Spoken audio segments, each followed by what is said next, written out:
Fighters, how we doing? Today I'm going to teach you how to actually lose weight on fight week for a day before weighing. And before I actually get into the details of what you actually need to do on fight week to lose this weight, the main thing that we're going to assume and automatically have in place is the fact that you've done everything correctly leading up to fight week itself. So for this, let's say, practical scenario, you're going to be at a stage at fight week on the Monday, right? So beginning of the fight week is Monday.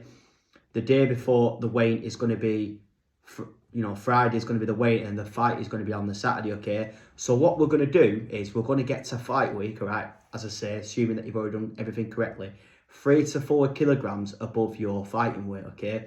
Now, what you're going to do with that is you're then going to make some changes to your diet, and this video is actually only going to be based on what you need to do to your diet, so dietary manipulation to actually make weight for the fight. So a lot of fighters will make the mistake in thinking that on fight week you need to eat less calories, and that couldn't be any further from the truth. Now the reason why is because on fight week, if you was to reduce your calories, you're basically trying to put your body into a position where you're losing body fat and you're trying to lose weight. But we are trying to lose body weight rapidly, but we're actually trying to do it a different way, okay?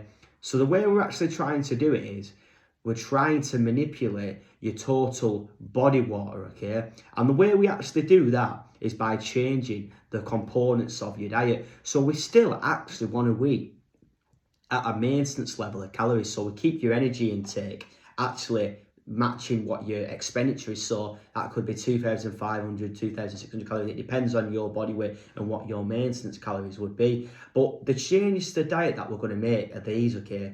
So the first one we're going to do is we're going to make changes to your carbohydrate intake. So we're going to go for around 50 grams of carbs every single day on fight week. Now, you can actually consume more than this. It all depends on how much weight you've actually got to lose. But the reason why we'll take the carbohydrates out is because carbohydrates stores in your muscles and a small amount in your liver as glycogen and attached to water, which will, compromise a large amount of your body weight. So we'll take them carbs out, and instead what we're going to do is I'm going to increase the protein and the fats to make up for the drop in carbs.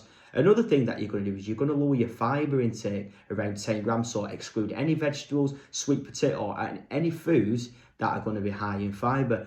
Fibre is what we call an indigestible carbohydrate, which will stay within the digestive tract. So when you eat something, let's say for example an apple, your body won't actually digest the fibre in it itself, and that will actually stay in your digestive tract and add up to your scale weight. So that is definitely something that we want to remove out of your diet, okay? Now, the other change that we're going to do is we're going to try and make sure that your meals are low in weight. So, essentially, every gram of food you eat is going to equal a gram on the scale. So, let's say, for example, on fight week, you had 100 grams of ice cream for one meal, or you had, let's say, 200 grams of chicken thighs cooked in 2 tablespoons of olive oil and 2 tablespoons of unsalted butter. In a sense, that's not really going to add up too much onto the scale. So that's why we could actually still get away with eating ice cream and obviously the meals that are lower in weight because they won't add up onto the scale. The key is that we're going to eat fuller meals and spread them across the entire day and keep you lightly active through fight week. What we'll also do is we'll lower your sodium and your salt intake to around 500 to 1,000 milligrams on fight week, and then when it comes to actually 2 days before the weigh-in itself, so let's say, for example, as I said at the start of the video, the weigh-in's on the Friday. On the Wednesday, we'll completely take out the salt and sodium from your diet to get rid of any more extra water retention which your body may be holding on to. There's a little rule that I've got when it comes to salt and sodium intake. Wherever sodium goes, water tends to follow that in your body. So the more salt you have in your diet, the more water your body's actually going to hold on to and attach to, okay? So that's really important. Now, the last thing that I'm going to tell you to do when it comes to the fight week is we've already made the weight now from diet. We're going to have to refuel and rehydrate. So with your rehydration, what you're going to do is a 150% fluid replacement. So whatever amount of weight you lost from your weight cut on fight week, you will times that by 1.5 to work out the amount of fluid you need to replace, and then replace that at a rate of 1 litre per hour, okay, including your key electrolytes and the sort of fluid intake, of course. And then you'll refuel with around 10 to 12 grams of carbs for every kilogram of body weight, starting off gradually with easy digesting carbs and building up to solid meals. And listen guys, that's about it for today's video. I hope this information has helped you. So what have we covered?